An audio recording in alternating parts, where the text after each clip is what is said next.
ഇന്ന് ഞങ്ങളിവിടെ SB college MBA department meet the tycoon എന്നൊരു പ്രോഗ്രാമുണ്ട്. അതിൻ്റെ ഭാഗമായി ഞങ്ങൾക്ക് ഒരു ടൈക്കൂണെ കണ്ടുപിടിച്ച് ഇൻ്റർവ്യൂ ചെയ്യണമായിരുന്നു. ഞങ്ങൾ തിരഞ്ഞെടുത്ത ടൈക്കൂൺ പോപ്പീസിൻ്റെ ഫൗണ്ടറായ ഷാജു തോമസ് സാറാണ്. ഇന്ന് ഞാൻ ആൻ മരിയ എബ്രഹാം, എൻ്റെ friends Gauri U and Devika B ഇന്ന് സാറിനെ ഇൻ്റർവ്യൂ ചെയ്യാൻ വേണ്ടി വന്നേക്കുവാണ്. So thank you so much for giving us this opportunity. And first of all തുടങ്ങുമ്പോൾ തന്നെ പോപ്പീസ് എന്ന് പറഞ്ഞ വലിയൊരു ബ്രാൻഡാണ് ഇപ്പോൾ. അപ്പം പോപ്പീസിൻ്റെ പുറകിലത്തെ ആ കഥയൊന്ന് പറഞ്ഞുതരാമോ ഞങ്ങൾക്ക്? എങ്ങനെ തുടങ്ങി, എവിടുന്ന് തുടങ്ങി എന്നൊക്കെ ഉള്ളത്? പോപ്പീസിന്റെ ഓരോ വളർച്ചയും എന്താ പറയുക ബേബി സ്റ്റെപ്പ് എന്ന് നമ്മൾ പറയുന്നത്. ഞാൻ നിങ്ങളൊക്കെ പോലെ തന്നെ ഡിഗ്രി കഴിഞ്ഞ് അത് കഴിഞ്ഞ് ജേർണലിസം കഴിഞ്ഞ് ഞാൻ കേരളത്തിലെ പ്രമുഖ പത്രത്തിൽ ജോലി ചെയ്യായിരുന്നു. അവിടെ ജോലി ചെയ്യുന്ന സമയത്ത് ഒരു ബേബി ഷോപ്പിൽ ഇൻവെസ്റ്റ് ചെയ്തു. അപ്പോൾ അന്ന് മനസ്സിലാക്കി കുഞ്ഞുങ്ങൾക്ക് ഒരു നല്ല ക്വാളിറ്റിയുള്ള ഒരു ഡ്രസ്സ് ഇല്ല. എസ്പെഷ്യലി നമ്മൾ ഈ കുഞ്ഞുങ്ങളുടെ കെട്ടുടുപ്പൊക്കെ ജബല പോലുള്ള ഡ്രസ്സൊക്കെ ഏറ്റവും മോശമായ സാഹചര്യത്തിലാണ് വരുന്നത്. അതിന് ക്വാളിറ്റി ഇല്ല. ഞാനങ്ങനെ ആലോചിച്ചു എന്തുകൊണ്ട് നമുക്കൊരു നല്ല പ്രൊഡക്റ്റ് ഉണ്ടാക്കാം. ഞാൻ ജേർണലിസ്റ്റ് കൂടി പഠിച്ചുകൊണ്ട് നമുക്കൊരു സാമൂഹ്യ പ്രതിബദ്ധത കൂടുതലുണ്ട് പൊതുവെ. അങ്ങനെ ഞാനൊരു നോർമലി ഞാൻ പത്രത്തിൽ ജോലി ചെയ്യുന്ന സമയത്ത് തന്നെ ഞാൻ യാത്ര ചെയ്യുമായിരുന്നു. അങ്ങനെ യാത്ര ചെയ്തതിൻ്റെ ഭാഗമായിട്ട് ടെക്സ്റ്റൈൽ ഗ്രാമങ്ങളിൽ സൂറത്തിലും അഹമ്മദാബാദിലും ബോംബെയിലൊക്കെ പോയിട്ടുണ്ട്. അപ്പോൾ അവിടുന്ന് എനിക്കുള്ള എൻ്റെ അറിവ് വെച്ചിട്ട് ഞാൻ ചെറിയ രീതിയിൽ തിരുപ്പൂർ പോയി അവിടുന്ന് ഡ്രസ്സ് ഉണ്ടാക്കി നമ്മുടെ മാർക്കറ്റിൽ കൊണ്ട് ഞാൻ തന്നെ മാർക്കറ്റ് ചെയ്ത് അങ്ങനെ തുടങ്ങി. അത് കഴിഞ്ഞപ്പം നമ്മൾ ചെറിയ നമ്മളെ MOQ ആയി കഴിഞ്ഞപ്പോൾ ഇവിടെ ഒരു മിനിമം ഓർഡർ ക്വാണ്ടിറ്റി ഒക്കെ ആയി കഴിഞ്ഞപ്പോൾ ഇവിടെ ഒരു കുഞ്ഞു ഫാക്ടറി തിരുവാലിയിൽ തന്നെ ഗ്രാമത്തിൽ ഒരു കുഞ്ഞു ഫാക്ടറി ഞങ്ങൾ ആദ്യത്തെ ഫാക്ടറി ആയിരുന്നു. അത് തുടങ്ങി. അവിടെ നമ്മൾ അത് കഴിഞ്ഞ് ആദ്യം കേരളം മുഴുവൻ സപ്ലൈ ആയിരുന്നു. അത് കഴിഞ്ഞ് ഇന്ത്യയിൽ എല്ലായിടത്തും ഡിസ്ട്രിബ്യൂഷനായി. 2019 നമ്മൾ ആദ്യത്തെ ഷോറൂം കൊച്ചിയിൽ ആദ്യത്തെ ഷോറൂം തുറന്നു. ഇപ്പോൾ നമുക്ക് 98 showroom Keralam, Tamil Nadu, Karnataka, Dubai, UAE ഉൾപ്പെടെ 98 ഷോറൂം ഇതുവരെ തുറന്നു കഴിഞ്ഞു. ഇപ്പം തന്നെ ഈ ഒക്ടോബറോടുകൂടി നമ്മൾ 2 ഷോറൂം കൂടി വരികയാണ്. 100 ഷോറൂം പൂർത്തിയാവും. 100 ഷോറൂം പൂർത്തിയാക്കുക എന്നല്ല ലക്ഷ്യം. ഏറ്റവും നല്ല മനോഹരമായ കുഞ്ഞുങ്ങൾക്ക് ആവശ്യമുള്ള എല്ലാ ഉൽപ്പന്നങ്ങളും, വസ്ത്രമായിട്ട് ആണ് ഞങ്ങൾ കുഞ്ഞുങ്ങളുടെ ഉടുപ്പാണ് ഞങ്ങൾ പ്രൊഡക്ഷൻ തുടങ്ങിയത്. അത് കഴിഞ്ഞപ്പോൾ ഞങ്ങൾ ബാക്കിയുള്ള ഡയപ്പർ, ടോയ്ലറ്ററീസ്, സോപ്പ്, അതുപോലെ ഫാബ്രിക് വാഷ്, ഇപ്പോൾ ഞങ്ങൾ ടോയ്സ്, കുട്ടികളുടെ ഷൂസ്, ഇതെല്ലാം പോപ്പീസിൻ്റെ ബ്രാൻഡിൽ വരികയാണ്. ബ്രാൻഡിൽ വരിക എന്നല്ല, ഏറ്റവും ക്വാളിറ്റിയുള്ള ഏറ്റവും നല്ലത് ആളുകൾക്ക് അഫോർഡബിളായ രീതിയിൽ എത്തിക്കുക എന്നുള്ളതാണ്. അപ്പം ഞങ്ങൾ ഇ-കൊമേഴ്സിൽ ഞങ്ങൾ പാൻ ഇന്ത്യ ഇ-കൊമേഴ്സ് ഞങ്ങൾ വളരെ സ്ട്രോങ് ആയിട്ട് ഞാൻ ഇ-കൊമേഴ്സ് ബിസിനസ്സിന് എതിരായിരുന്നു. അതായത് ഓൺലൈൻ ബിസിനസ്സിന് എതിരായിരുന്നു. കഴിഞ്ഞ വർഷമാണ് നമ്മളിപ്പോൾ പുതിയ ജനറേഷൻ വന്നതോടെ എല്ലാവരും ഒരു 20% 30% ആളുകൾ ഓൺലൈൻ മാത്രമേ വാങ്ങുള്ളൂ എന്ന് വന്നപ്പോൾ നമ്മളൊരു ഒമ്നി ചാനലായിട്ട് ഓൺലൈൻ ആൻഡ് ഓഫ്ലൈൻ നമ്മൾ തുടങ്ങി. അതും ഒരു പാനിൻ്റെ ലോകത്ത് എവിടെ ഇരുന്നും പോപ്പീസ് വാങ്ങാൻ പറ്റുന്ന രീതിയിൽ എത്തുകയാണ്.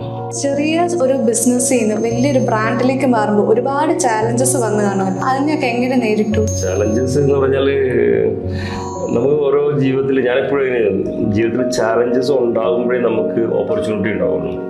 നമ്മൾ നോർമലി നമ്മൾ ബിസിനസ് എന്ന് പറഞ്ഞാൽ സമൂഹത്തിൽ എന്തെങ്കിലും ഒരു പ്രോബ്ലം ഉണ്ടെങ്കിൽ ആ പ്രോബ്ലത്തിന് ഏറ്റവും നല്ല സൊല്യൂഷൻ കൊടുക്കുമ്പോഴാണ് ഒരു സക്സസ്ഫുൾ ബിസിനസ് ആകുന്നത്. അതുപോലെ തന്നെ ചലഞ്ചസ് നമ്മൾ ആ സൊല്യൂഷൻ ഉണ്ടാക്കുന്ന സമയത്ത് നോർമലി പ്രോബ്ലം ഉള്ളതുകൊണ്ടാണല്ലോ നമ്മൾ സൊല്യൂഷൻ ഉണ്ടാക്കാൻ ശ്രമിക്കുന്നത്. അപ്പോൾ ആ പ്രോബ്ലത്തിന് നമ്മളൊരു സൊല്യൂഷൻ ഉണ്ടാക്കാൻ ശ്രമിക്കുന്ന സമയത്ത് ചാലഞ്ചസ് ഉണ്ടാവും. കാരണം പ്രോബ്ലം അവിടെ നിലനിൽക്കുകയാണ്. അപ്പോൾ അതിന് നമ്മൾ സോൾവ് ചെയ്യാൻ വേണ്ടി ശ്രമിച്ചുകൊണ്ടിരിക്കുന്ന സമയത്ത് ചാലഞ്ചസ് ഉണ്ടാവും. ആ ചാലഞ്ചസ് ഭംഗിയായിട്ട് നമ്മൾ അതിനെ എന്താ പറയുക വൃത്തിയായിട്ട് ഭംഗിയായിട്ട് നമ്മളിനെ പൂർത്തീകരിച്ച് കഴിയുമ്പോൾ ആ പ്രശ്നം തീർത്ത് കഴിയുമ്പോൾ നമ്മൾ ഭയങ്കര സ്മൂത്ത് റണ്ണിങ് ആവും. വീണ്ടും വരും. അതാണ് വളർച്ചയുടെ ഘട്ടത്തിൽ വന്നുകൊണ്ടേയിരിക്കും. അതിന് നമുക്ക് പല രീതിയിൽ വിളിക്കാം. ഡീമോണിറ്റൈസേഷൻ, നമ്മൾ എൻ്റെ ഗ്രോത്തിൽ ഡീമോണിറ്റൈസേഷൻ ആയിട്ട് വന്നിട്ടുണ്ട്. അതുപോലെ കോവിഡ്, ഫ്ലഡ്, ഇങ്ങനെയൊക്കെ ഈ സമയത്തൊക്കെ ആളുകൾ പകച്ചു നിൽക്കാറുണ്ട്, തളർന്നു പോകാറുണ്ട്. ഇപ്പോൾ പുതിയ തീരുവ വരികയാണ്, US തീരുവ വരുന്നു. അങ്ങനെ ഓരോ കാലഘട്ടത്തിൽ ഓരോരോ പ്രശ്നങ്ങൾ വരാറുണ്ട്. ആ പ്രശ്നത്തിന് നമ്മൾ പുതിയ സൊല്യൂഷൻസ് കണ്ടുകൊണ്ട് നമ്മൾ വളരുക. അപ്പോൾ ഒരു ചലഞ്ച് ഒന്നും ഒരു പ്രശ്നമായതിനു ശേഷം നമ്മൾ നിന്ന് കഴിഞ്ഞാൽ ബിസിനസ് അതോടുകൂടി തീർന്നു. പോപ്പീസ് എന്നൊരു ബ്രാൻഡിനെ ഇത്രയും യുണീക്ക് ആയിട്ട് നിർത്തുന്ന ഫാക്ടേഴ്സ് എന്തൊക്കെയാണെന്ന് സാറിന് തോന്നിയിട്ടുള്ളത്? ഞാൻ എന്താ പറയുക, നമ്മൾ കുഞ്ഞുങ്ങളെ സമൂഹത്തിൽ ജനിച്ചുകൊണ്ടേയിരിക്കുന്ന ഒന്ന് കുഞ്ഞുങ്ങൾ. പക്ഷേ പണ്ടൊക്കെ ഒരു ഫാമിലി 8 കുഞ്ഞുങ്ങൾ 6 പേര്, പിന്നെ 4 ആയി 3 ആയി 2 ആയി. അപ്പോൾ കുഞ്ഞുങ്ങളെ എണ്ണം കുറഞ്ഞുകൊണ്ടിരിക്കും. എല്ലാവരും പറയും, എസ്പെഷ്യലി നമ്മുടെ കേരളത്തിൽ കുറഞ്ഞുകൊണ്ടിരിക്കും, പറയും കുട്ടികളുടെ എണ്ണം കുറയുകയാണ്, അപ്പം നമുക്ക് ഇനി ഓപ്പർച്യൂണിറ്റി കുറയുകയാണോ എന്നൊക്കെ പറയും. പക്ഷെ എണ്ണം കുറയുമ്പോഴും ആളുകൾ ഇപ്പോൾ ഒരു കുഞ്ഞാണെങ്കിൽ ആ കുഞ്ഞിന് വാങ്ങുന്ന എന്താ പറയുക നമ്പർ ഓഫ് വസ്ത്രമാണെങ്കിൽ ഏറ്റവും കൂടുതൽ ബിൽ വാല്യൂ കൂടി. ഒരു പാൻ ഇന്ത്യ നോക്കുകയാണെന്നുണ്ടെങ്കിൽ ആളുകളുടെ ഈ ബേബി കെയർ ഇൻഡസ്ട്രിയിലുള്ള പർച്ചേസ് വാല്യൂ പർച്ചേസ് വോളിയം ഭയങ്കരമായിട്ട് കൂടിയിട്ടുണ്ട്. പണ്ടൊക്കെ നമ്മൾ ഒരു ഗിഫ്റ്റ് വാങ്ങിയിട്ട് അതിൻ്റെ വില MRP കയറി കളഞ്ഞിട്ട് കൊണ്ടുപോയി കൊടുക്കുക കാണാം. ഇന്നങ്ങനെയല്ല, നമ്മൾ അഭിമാനത്തോടു കൂടി അത് കവറിലിട്ട്.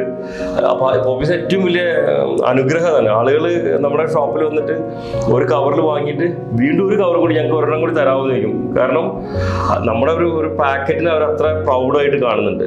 ഫ്യൂച്ചർ പ്ലാൻസ് എന്തൊക്കെയാണ്? എനിക്ക് എൻ്റെ പേഴ്സണലി വേറെ പദ്ധതികളുണ്ട്. പോപ്പീസ് എന്ന ബ്രാൻഡിന് ഒത്തിരി പദ്ധതികളുണ്ട്.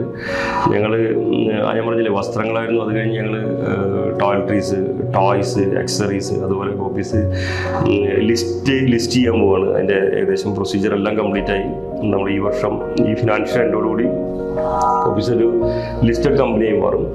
അതിന് പുറമെ നമ്മളൊരു ഇന്ത്യ മുഴുവൻ നമ്മൾ ഏതാണ്ട് ഞങ്ങളുടെ പൈപ്പ് ലൈൻ അനുസരിച്ച് 600ഓളം സ്റ്റോറുകൾ ഇന്ത്യയിലെല്ലാം എടുത്തുമായിട്ട് തുറക്കാൻ നമ്മൾ പതിയിട്ടുണ്ട്. അതുപോലെ ഞാൻ പറഞ്ഞ എല്ലാ രാജ്യങ്ങളിലും ഷോറൂം തുറക്കുന്നുണ്ട്. അത് കൂടാതെ കുഞ്ഞുങ്ങൾക്ക് വേണ്ടിയിട്ട് ഒത്തിരി കാര്യങ്ങൾ ഞാൻ പബ്ലിക്കായിട്ട് ഇപ്പോൾ പറയാൻ ഉദ്ദേശിക്കുന്നില്ല, ഒത്തിരി കാര്യങ്ങൾ ചെയ്യാൻ ഉദ്ദേശിക്കുന്നുണ്ട്. സാറ് ജേർണലിസം പഠിച്ചിട്ടാണല്ലോ ഈ ഫീൽഡിലേക്ക് വന്നത്. അപ്പോൾ സാർ ഇപ്പോഴും ആ ജേർണലിസത്തിൻ്റെ ഇതിൽ എന്തെങ്കിലും വർക്ക് ചെയ്യുന്നുണ്ടോ?